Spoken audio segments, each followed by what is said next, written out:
Assalamualaikum warahmatullahi wabarakatuh, sahabat beriman. Al-Quran turun jauh sebelum penelitian-penelitian ilmiah dan canggih hadir. Namun penelitian-penelitian yang telah dibuktikan secara ilmiah dan dilakukan oleh seorang ilmuwan ternyata telah lebih dahulu ditulis dalam Al-Quran. Bagaimana mungkin? Ya, tentu saja karena Al-Quran mengandung kebenaran. Sejumlah ilmuwan heran ketika mendapati penelitiannya telah ada dan dijelaskan dalam Al-Quran. Nah, fenomena apa sajakah yang telah terbukti kebenarannya secara ilmiah dan sebelumnya telah dijelaskan dalam Al-Quran? Ini dia ulasannya. Namun sebelum lanjut, jangan lupa klik subscribe, like, dan lonceng notifikasi untuk mendukung channel ini agar terus menyiarkan syiar Islam.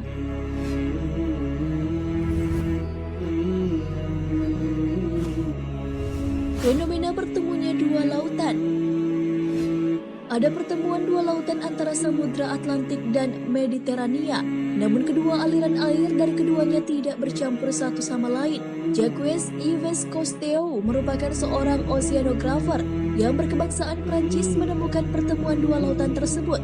Menurut oceanographer itu, fenomena ini seperti ada dinding yang membatasi kedua aliran air tersebut sehingga tidak bercampur. Seorang muslim pun memaparkan kepada Cousteau bahwa fenomena itu sudah dijelaskan dalam Al-Quran. Dia membiarkan dua lautan mengalir yang keduanya kemudian bertemu.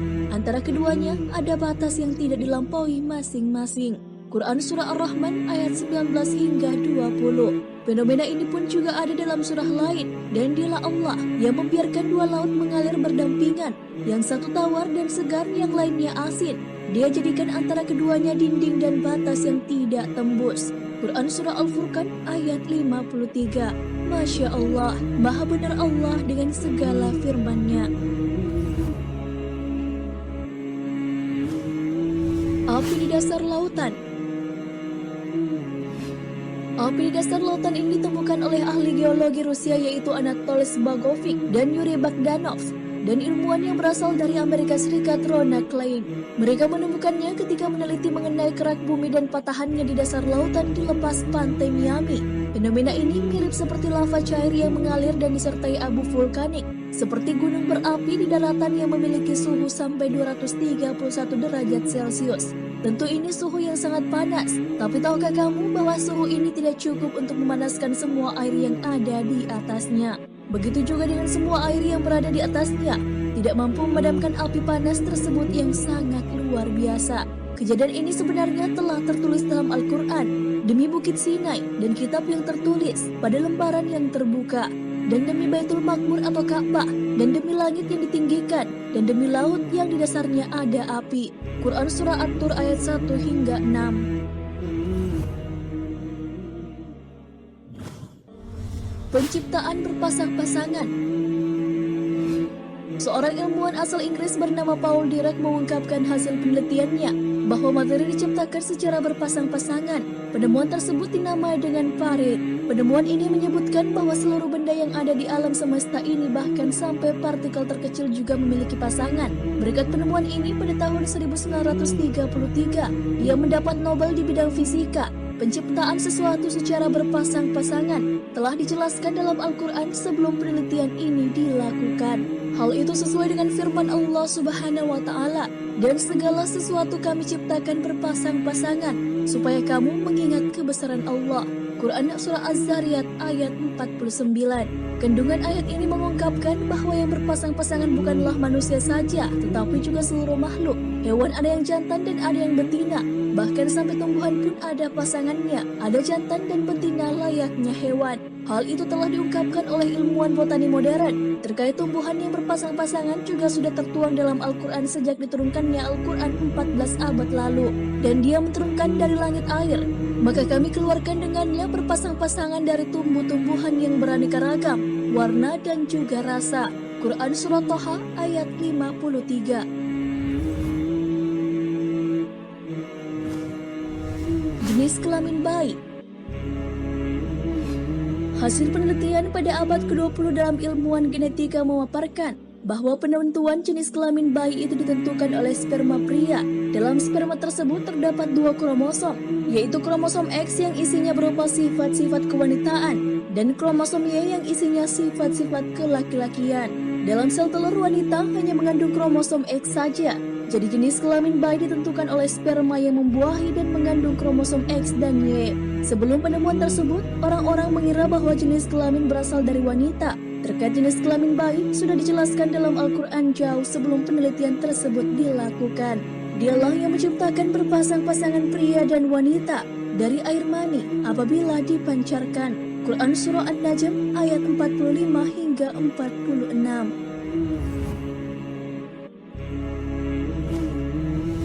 Jasad Fir'aun yang masih utuh.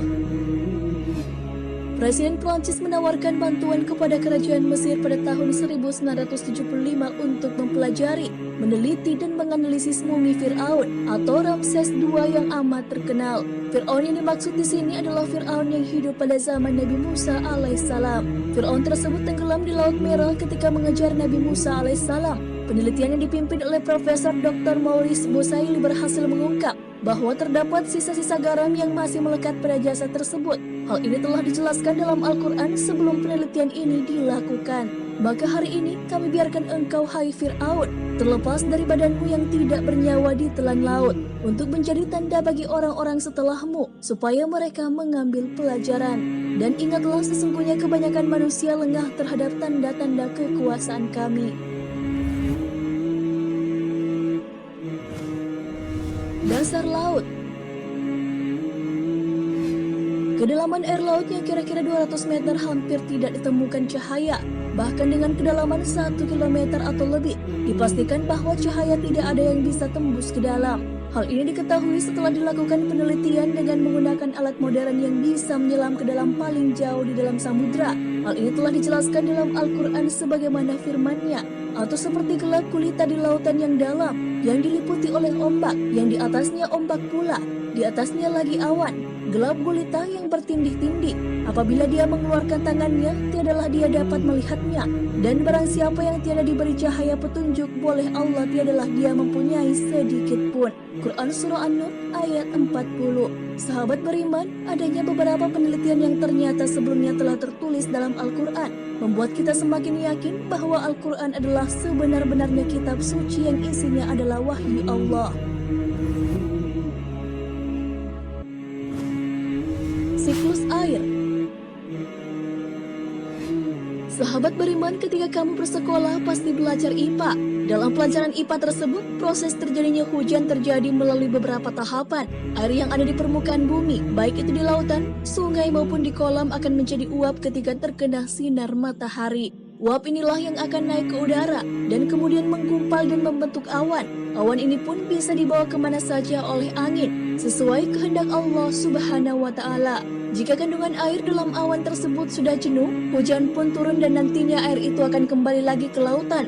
Proses ini pun ternyata telah dijelaskan dalam Al-Quran. Allah dialah yang mengirimkan angin, lalu angin itu menggerakkan awan dan Allah membentangkannya di langit menurut yang dikehendakinya dan menjadikannya bergumpal-gumpal. Lalu kamu lihat hujan yang keluar dari celah-celahnya. Maka apabila hujan itu turun mengenai hamba-hambanya yang dikehendakinya, tiba-tiba mereka menjadi gembira. Quran Surah Ar-Rum ayat 48.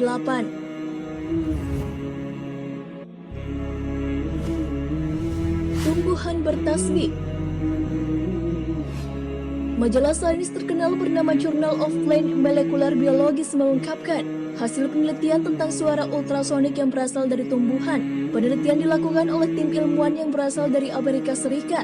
Penelitian yang dipimpin oleh Profesor William Fromm ini merekam dan menyimpan suara ultrasonik yang berasal dari tumbuhan, kemudian diubah menjadi gelombang elektrik optik yang bisa ditampilkan ke layar monitor dalam bentuk rangkaian garis. Ternyata garis-garis tersebut membentuk lafaz Allah, yang belakangan diketahui bahwa itu adalah kalimat tasbih. Fenomena ini ternyata telah dijelaskan dalam Al-Quran, dan tak ada sesuatu pun melainkan bertasbih dengan memujinya. Tetapi kamu sekalian tidak mengerti tasbih mereka. Sesungguhnya dia adalah Maha Penyantun lagi Maha Pengampun. Quran Surah Al-Isra ayat 44.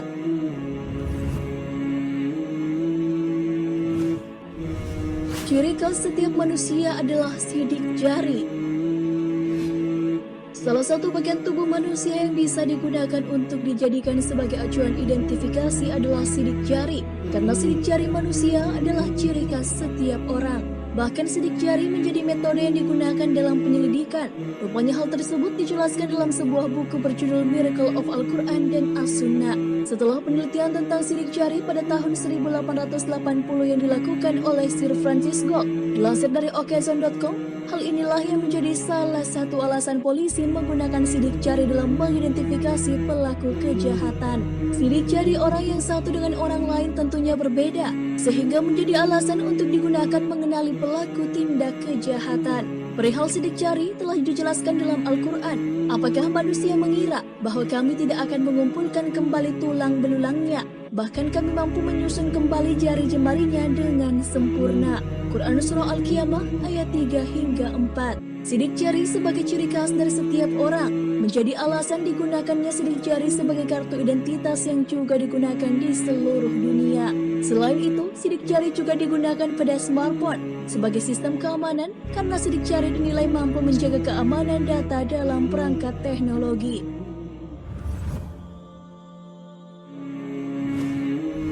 Garis edar tata surya.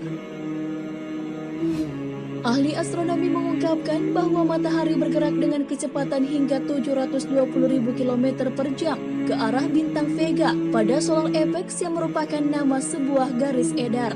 Tentu pergerakan ini sangat cepat. Hal ini dapat diartikan bahwa matahari bergerak kurang lebih 17.280.000 km dalam kurun waktu sehari.